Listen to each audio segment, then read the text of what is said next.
मोअज़्ज़िज़ नाज़रीन, सैयद अतीकुर हसन का सलाम। अभी 48 घंटे नहीं हुए हैं, मैंने एक वीडियो मैसेज रिलीज़ किया था। कायद-ए-आज़म के मज़ार पर जो बेहुरमती की सफ़दर-ए-अमान और मरियम ऐवान ने और उनके मुस्लिम लीग नून के साथियों ने, और उसके बाद जो कुछ हुआ उस ड्रामे के ऊपर मैंने एक वीडियो मैसेज दिया था और मैंने बड़े सख्त अल्फाज में ये कहा था कि इस पे गवर्नमेंट ऑफ पाकिस्तान को, एस्टेब्लिशमेंट को और फ़ौज को इस पर एक्शन लेना चाहिए, क्योंकि ये सारा ड्रामा जो है ये सिंध गवर्नमेंट ने किया, सिंध पुलिस ने किया, सिंध के वज़ीर आला ने किया, जुल्फ़िकार अली भुट्टो के नवासे बिलावल भुट्टो ने किया, जरदारी समेत जरदारी एंड कंपनी, और ये जो आज पीडीएम का ड्रामा चल रहा है, ये सारी जमातें इसमें शामिल हैं। ये सारे एंटी पाकिस्तान एलिमेंट्स हैं और इन्होंने कोशिश की कि पाकिस्तान को जितना बदनाम किया जाए और पाकिस्तान दुनिया में ये तासुर दिया जाए कि जी पाकिस्तान में अनारकी हो गई है, पाकिस्तान में के दूसरे बड़े सूबे सिंध में पुलिस और फौज आमने सामने खड़ी हुई है। ये पाकिस्तान को बदनाम करने की घिनौनी साजिश बाकायदा तौर पे तैयार की गई। ये जानबूझकर वहाँ गए कायदे के मज़ार पे, उनके जहाँ उनकी कब्र है उसके अहाते के अंदर गए, वहाँ नारे लगाए। ये सारा एक प्लान था और ये पूरा एक स्क्रिप्ट था। और इस पर जो है अभी तक पाकिस्तान की अफवाज के चीफ ने जो एक्शन लिया है वो ये है कि उन्होंने बिलावल भुट्टो से बात की है, बिलावल जरदारी से, और उसके बाद एक इंक्वायरी कमीशन कायम किया है। लेकिन ठीक है, वो पाकिस्तान के आर्मी चीफ हैं, वो जो भी चाहे करें, लेकिन पाकिस्तान की कौम को ये जो घिनौना अमल किया गया है बाबाए कौम के मज़ार पर, फादर ऑफ द नेशन पर, इसको नहीं भूलना चाहिए।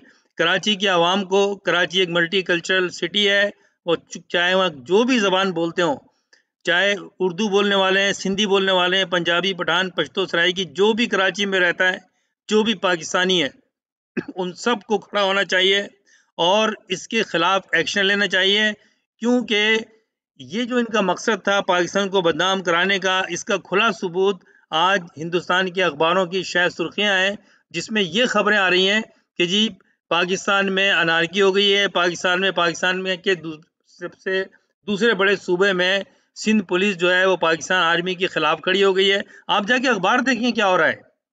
और बड़े शर्म की बात है कि हम लोग खामोशी से, पाकिस्तान की कौम जो है वो सिर्फ ये टीवी के ऊपर बैठकर न्यूज़ देख रही है। ये बात क्यों समझ में नहीं आती, आर्मी चीफ ने क्या एक्स्ट्रा एक्शन लिया है। ये इंक्वायरी का मसला नहीं है, कायद-ए-आज़म के मज़ार की, कायद-ए-आज़म की, बाबा कौम की एक हैसियत है, उस पर कोई भी पाकिस्तानी, मुहिब वतन पाकिस्तानी किसी भी तरह का कंप्रोमाइज़ नहीं कर सकता। कोई भी यानी सोच नहीं सकता कि कोई जाकर कायद के मज़ार पे ये बातें करेंगे, फिर मीडिया पे ये ऐसे एंटी पाकिस्तान और कायद-ए-आज़म से बुग़्ज़ रखने वाले और कायद-ए-आज़म के कॉल को ना मानने वालों ने ये सिलसिला शुरू किया, जी वहाँ तो पहले भी हुआ था, वहाँ तो फलानी जमात ने किया था, वहाँ तो कुछ भी हुआ था, कुछ भी हुआ था। बात हो रही है कि 2 दिन पहले, 3 दिन पहले, लास्ट संडे को क्या हुआ? ये एक स्क्रिप्ट था और ये मैं पिछले 25-30 साल से ये चिल्ला रहा हूँ कि आप सिंध पे गौर करें। पाकिस्तान की एस्टेब्लिशमेंट, पाकिस्तान की फौज, पाकिस्तान को चलाने वाले हुक्मरान ये सोचें कि सिंध में क्या हो रहा है। सिंध में जब से पीपल्स पार्टी ने जन्म लिया है 1970 से सिंध में एंटी एलिमेंट्स को प्रोटेक्शन दी जाती है। सिंध के तालीमी इदारों में पाकिस्तान के झंडे जलाए जा सकते हैं। इन आंखों ने देखी है, अपनी आंखों से पाकिस्तान के खिलाफ नारे लगाए जाते हैं। इन कानों ने सुने वो नारे, और ये ज़िया-उल-हक के ज़माने में भी हुआ, ये नवाज शरीफ के ज़माने में भी हुआ, भुट्टो बेनज़ीर के ज़माने में भी हुआ, और भुट्टो ने आते ही सिंध में तफरीक पैदा की। मैं जो ये बातें करता हूँ कि सिंध पे ख्याल करो, मेरिट के ऊपर चीज़ें लेकर आओ, कोटा सिस्टम को ख़त्म करो, आज उसके असरात नज़र आ रहे हैं। ये जो सिंध के पुलिस के आईजी छुट्टी पे चला गया और बाकी सारे ऑफिसर चले गए, ये इसके पीछे सिंध का पीपल्स पार्टी, सिंध के वजीर आला बिलावल जरदारी, ये सब शामिल हैं। ये बगावत करना चाहते थे और बगावत करना चाहते हैं। ये बात क्यों नहीं समझ में आ रही है? ये बाजवा साहब, आपको आप सिपह सलार हैं, आपको पता होना चाहिए, आपके पास आईएसआई है, सबको पता है, हमें पता है, 70s में जुल्फ़िकार तहरीक बनी और उसमें जुल्फ़िकार अली भुट्टो का बेटा मुर्तज़ा भुट्टो बॉम्बे में जाके इंडिया के बॉम्बे से आगे एक जजीरा है, वहां पर ये लोग ट्रेनिंग लेकर आए। जरदारी के कनेक्शन है हिंदुस्तान के साथ, फजलुर रहमान के कनेक्शन है हिंदुस्तान के साथ। क्या ये मुझे बातें बताने की जरूरत है? पाकिस्तान की आवाम को पता नहीं है? आप लोग क्यों नहीं समझते? क्या कोई ये पार्टी के लीडरान, क्या मुस्लिम लीग नून, नवाज शरीफ एंड कंपनी और सारे 11-12 जमातें, जो भी जमातें हैं, क्या ये पाकिस्तान से ज्यादा हैं? क्या ये कायदे आज़म से ज्यादा है? जिस कौम में ये शऊर ना हो, उनका ये ज़र्फ ना हो कि वो खड़े ना हो कायदे अवाम, कायदे जो बाबा कौम के खिलाफ अगर कोई या उनकी कब्र पर जाकर कोई बेहुरमती करता है, खिलाफ बात करता है, तो उस पर क्या जिम्मेदारी है हम सबकी? पूरे पाकिस्तान में एहतजाज होना चाहिए। वो अचकजई गद्दार पाकिस्तान जो पाकिस्तान के नजरियात के खिलाफ है, ये वो कबीले हैं जो पाकिस्तान में मरना नहीं चाहते। वो गफ्फार खान ने जाके कहा मरते वक्त, जिसको राजीव गांधी देखने आया था, उसकी कब्र पे उसकी फ्यूनरल में शरीक होने आया था, अफगानिस्तान में दफन हुआ वो। ये सब लोग एंटी पाकिस्तान हैं। वो खड़े होके कराची में खड़े होके फितना फैलाने के लिए उसने ये बात की, जो मैं रिपीट कर रहा हूँ। 2 दिन पहले मैंने वीडियो रिलीज की है, मैसेज दिया है, आपने सुना होगा कि भाई ये खाली बात उर्दू जबान की नहीं है, ये सिंध में सिंधी महाजिर के झगड़े करने के लिए ये बात कही गई। कायद आज़म मोहम्मद अली जिन्ना के उसूल दिए थे उन्होंने ऐलान किया था वाज़ेह तौर पे कि पाकिस्तान की कौमी जबान उर्दू होगी। और ये बात कहाँ कही थी? ये बात ढाका में खड़े होकर कही थी, जहाँ पर बंगालियों का ये डिमांड थी कि बंगाली को भी कौमी जबान बनाई जाए, ये डिमांड की गई थी। उसके जवाब में कायद आज़म ने वहां खड़े होकर बंगाल में कहा कि इस पे किसी को शक नहीं होना चाहिए, इस पर कोई कंप्रोमाइज नहीं होगा कि पाकिस्तान की कौमी जबान उर्दू होगी। उर्दू पाकिस्तान की एक जबान है जो उसने तमाम एथनिक कम्युनिटीज को, तमाम जबान बोलने वालों को यकजा किया हुआ है। ये पाकिस्तानियत की निशानी है, ये हमारे इत्तेहाद की निशानी है। लेकिन उस पर कोई कोई उसके ऊपर केस नहीं हुआ, कोई उसके ऊपर बातें नहीं हुई। अब ये बातें की जा रही हैं, पाकिस्तान का मीडिया भी मजे ले रहा है बैठ के कि जी पता नहीं चल रहा, वहाँ ये हुआ, यह हुआ, वो हुआ, वजीर आला ने ये कहा, बिलावल भुट्टो ने ये कहा, और चीफ जस्टिस बाजवा साहब ने उनसे फोन किया है। किस लिए फोन किया है? क्या इसमें बात कोई, आपने सारे दुनिया ने टेलीविजन के ऊपर हाइलाइट्स, क्लिप्स, वीडियो देखे हैं। वहां पर सफदर रहमान एंड कंपनी पाकिस्तान कायदे आजम के मजार पे नून लीग के नारे लगा रहे हैं, बेरुमती कर रहे हैं वहां पर। तो ये सोची समझी स्कीम थी, कोई इसमें खुफिया चीजें या ऐसी चीजें कॉम्प्लिकेटेड नहीं है जिस पर इंक्वायरी की जरूरत है। ये खुला खुला एक केस है, ये खुला मुकदमा है ये, कि ये वहां बात कराई गई और उसके बाद में कोशिश की गई कि सिंध पुलिस को रेंजर्स के सामने खड़ा कर दिया जाए। मैं उनको सलाम पेश करता हूं जिन रेंजर्स के जवानों ने जाकर आईजी को पकड़ा, और मैं ये देखना चाहता हूं कि इस पे फौज क्या एक्शन लेती है। होना तो ये चाहिए था कि फौज को सैक करना चाहिए था, वजीर आला को और उसकी गवर्नमेंट को, इनको बंद करना चाहिए था। लेकिन समझ में नहीं आती बात यही आप लोगों ने सॉफ्ट कॉर्नर लेके बांग्लादेश बनवा दिया आपने, बातें दबाई गई आपने। जो भी पाकिस्तान के खिलाफ बात करता है, कायदे के खिलाफ बात करता है, कैसे बर्दाश्त कर लेते हैं? कैसे हमारी फौज ने बर्दाश्त कर लिया? क्या की इंक्वायरी? नजर नहीं आ रहा आपको कायदे के मजार पे क्या किया है? क्या की इंक्वायरी होगी और इंक्वायरी का फैसला क्या होगा? आपको नजर नहीं आ रहा किस तरह से आईजी ने छुट्टी के लिए दरखास्तें दे दी, और आईजी से लेके नीचे आईएसआई तक सबने एक ही ड्राफ्ट जमा कराया है छुट्टी का। ये बगावत की अलामत है, और ये जानबूझ के किया गया ताकि फौज को वहां पर आए और आके फौज जो है खड़ी हो, और फिर पुलिस आए और वो फौज से लड़े। ये पाकिस्तान में एक अनारकी, बगावत पैदा करने की कोशिश की गई थी। और मैं फिर ये पाकिस्तान की एस्टेब्लिशमेंट को, पाकिस्तान की फौज को, इमरान खान की गवर्नमेंट को ये मैं बताना चाहता हूं, और पता होना चाहिए, मुझसे बड़े बड़े काबिल लोग ये बात का अंदिया दे रहे हैं बहुत पहले से कि देखें सिंध में ये एंटी पाकिस्तान एलिमेंट है, सिंध की पीपल्स पार्टी पाकिस्तान के खिलाफ है, ये पाकिस्तान को टुकड़े करना चाहते हैं। और इसीलिए मैं ये बात करता हूँ, मैं 25 साल से जो बात कर रहा हूँ, आज उसका रिजल्ट आपने देख लिया। जब कोटा सिस्टम पे ऐसे डफर और ऐसे नाअहल पुलिस ऑफिसर आएंगे तो यही होगा, यही होगा। फिर ये सारी पॉलिटिसाइज हैं लोग, पुलिस वाले आईजी से लेके नीचे तक सब पॉलिटिसाइज हैं। ये सब जरदारी का हुक्म मानते हैं। ये पाकिस्तान की गवर्नमेंट को के साथ ये उनके पीछे नहीं है। ये उनके फरमाबरदार नहीं है। ये जरदारी के फरमाबरदार हैं। ये जानबूझकर कराया गया था कि यहाँ लड़ाया जाए।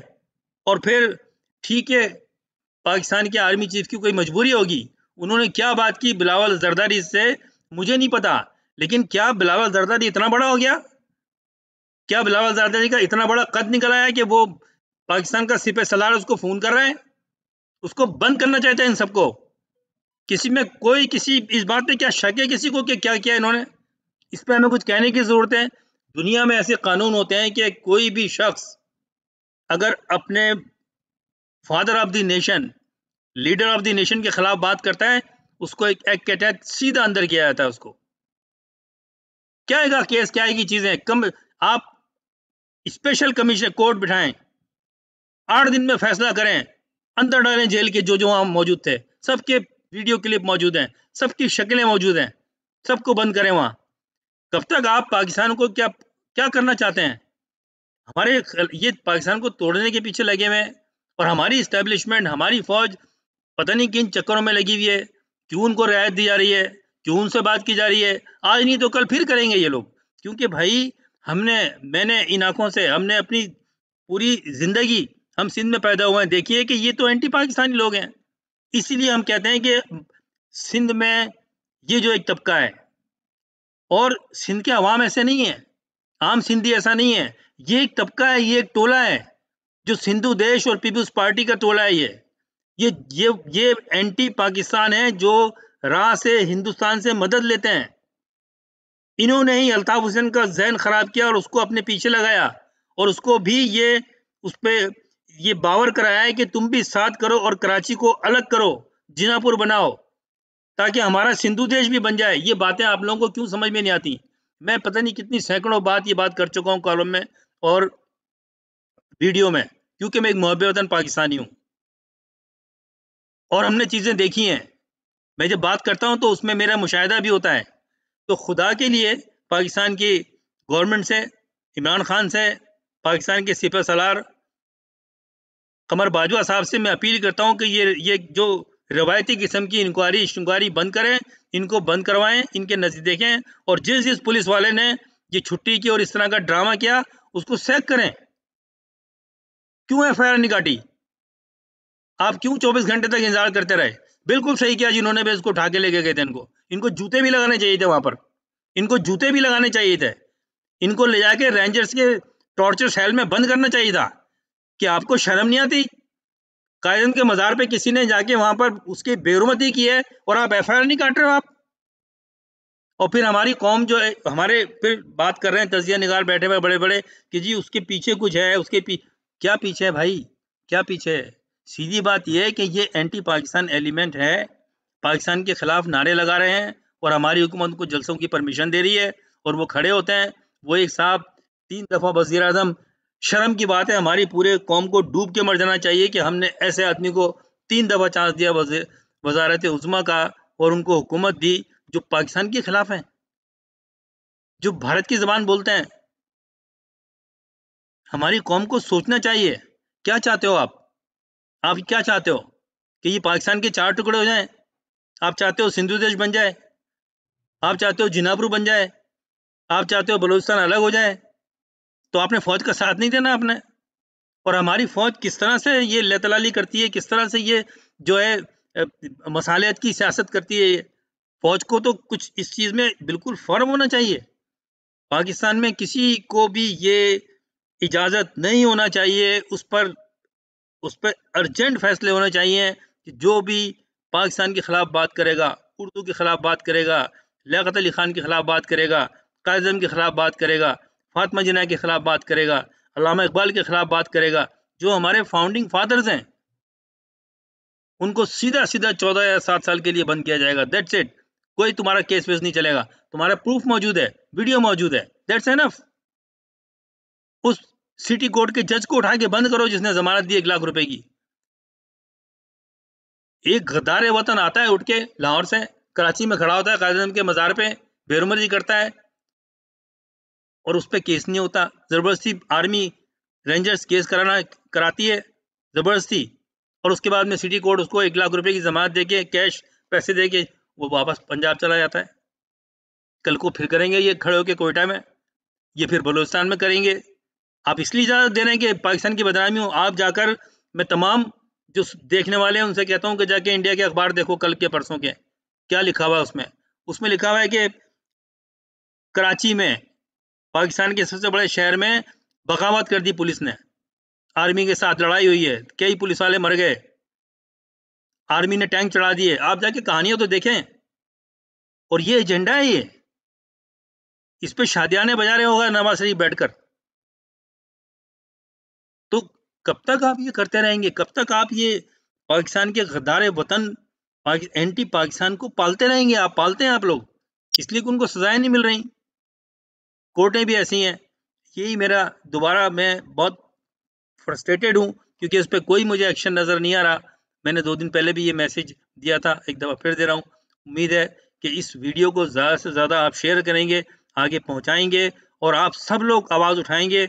और कराची के मैं आवाम से कहता हूँ, कराची के आवाम से, मुहिब्बे वतन पाकिस्तानियों से, कराची के, और कराची में ख़ास करके महाजिरों से जो बड़ी तादाद में है कराची में और सिंध के शहरों में, और कराची में जो भी ज़बान बोलने वाला है, कराची में जो भी मुहिब्बे वतन पाकिस्तानी है, वो कराची में एक बहुत बड़ी रैली निकाले, कायद-ए-आज़म के मज़ार तक जाए और डेमोन्स्ट्रेशन करे कि इनको सजाएं देनी चाहिए, इनको इनके अंजाम तक पहुंचाना चाहिए। मेरी आप लोगों से इल्तमास है, कि गुजारिश है आप लोगों से। बहुत शुक्रिया, फिर इंशाल्लाह बात होगी। अल्लाह हाफिज़।